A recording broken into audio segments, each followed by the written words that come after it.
ఇంకా నేను ప్రచారానికి వచ్చాను ఈ ఊరికి. చంద్రబాబు నాయుడు గారు సీఎం కావాలని, మా యొక్క నాయకులు గెలవాలని, ఎంపీ వేమిరెడ్డి ప్రభాకర్ రెడ్డి గారు, అదేవిధంగా మా దేవాదాయ శాఖ మంత్రి వర్యులు, మన దేవాదాయ శాఖ మంత్రుల శ్రీ ఆనం రామనారాయణ రెడ్డి గారు, వాళ్ళ తనయ కైవల్లారెడ్డి గారిని తీసుకొని నేను ప్రచారానికి వచ్చినప్పుడు మీరందరూ చాలా సహాయం చేశారు. దాని కారణంగా గుడికి మాకేం చేస్తారమ్మా అని మన యాదవులంతా అడిగారు. నాగారి బొమ్మకి ఇమ్మని నేను అప్పుడు ఇచ్చాను. ఒక విషయం, మన ముస్లిం సోదరులందరికీ నమస్కారం. మీకు నేను 1 సంవత్సరం ఆలస్యమైంది ఇవ్వటం, దానికి కారణం కూడా ఇప్పుడు చెప్తాను 10 మందిలో. నేను నాగారపమ్మ తల్లికి ఇచ్చిన 2 లక్షలు నా కష్టార్జితం. నా కష్టార్జితమే నేను ఇస్తాను దేవుడికి. అదే విధంగా ముస్లింస్ సోదరులకి కూడా 2 లక్షలు ఇస్తానని చెప్పాను మీ మసీదు మరమ్మతుల కోసం. అది ఈ పవిత్రమైన రంజాన్ సమయంలో నేను మీకు ఇవ్వాలనుకున్నాను.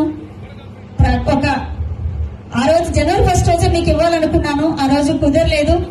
ప్రమాణ స్వీకారం చేసి చైర్మన్ గానే వచ్చి ఊర్లో కాలు పెట్టి మీకు అది చెక్కు అందజేయాలనుకున్నాను. ఇది కూడా నా కష్టార్జితం. నేను భగవంతునికి అర్పించేది ఎప్పుడు కూడా నా కష్టార్జితంతోనే నేను ఇస్తాను. అందుకు కాస్త లేట్ అయింది, క్షమించండి. ఈ రోజు మీకు ముస్లిం సోదరులందరికీ కూడా నేను మీకు 2 లక్షల రూపాయల చెక్ మీకు బహుకరిస్తున్నాను మసీదు ఏర్పాట్ల కోసం. దయచేసి మసీదుని మంచిగా చేయండి.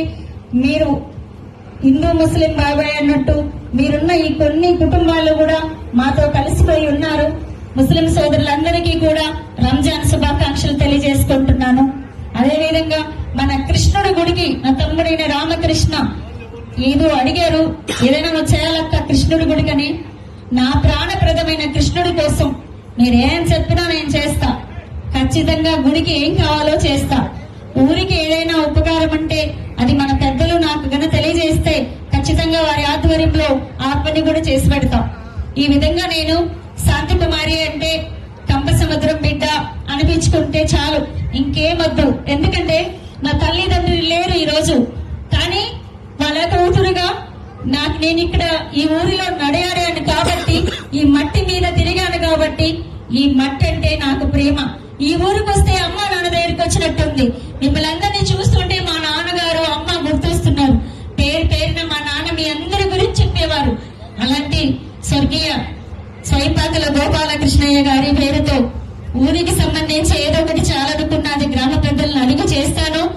శాంతి కుమారికి ఏమీ మీరు చేయనక్కర్లేదు. ప్రత్యుపకారంగా ఈ ఊరు బిడ్డగా నేను నాకున్నది ఏదైతే ఉందో చంద్రశేఖర్ రెడ్డి గారి ఆజ్ఞ మేరకి నేను ఈ ఊరికి అన్ని చేసి పెడతాము. చంద్రశేఖర్ రెడ్డి శాంతి కుమారి అంటే ఎప్పుడు సదా సేవలో ఉంటారని దయచేసి అందరూ గుర్తించుకుంటే అంతే చాలు.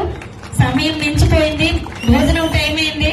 అందరూ కూడా హ్యాపీగా భోంచేసి మీ అందరి బ్లెస్సింగ్ తో నేను ఇంకా బాధ్యతలు తీసుకున్నాను, కానీ ఇంకా పూర్తిగా వెళ్ళలేదు. ఎందుకంటే కంపసముద్రం గ్రామం నా ఊరిలో నా ఊరి పెద్దల దీవెనలు తీసుకుని మీ అందరి ప్రేమతో నేను తొలి అడుగు వేయబోతున్నాను. గ్రంథాలయాలు చాలా శిథిలావస్థ స్థితిలో ఉన్నాయి. ఎవరికి గ్రంథాలయాలు అంటూ కూడా తెలియదు. కాబట్టి నాదో పెద్ద పోరాటం.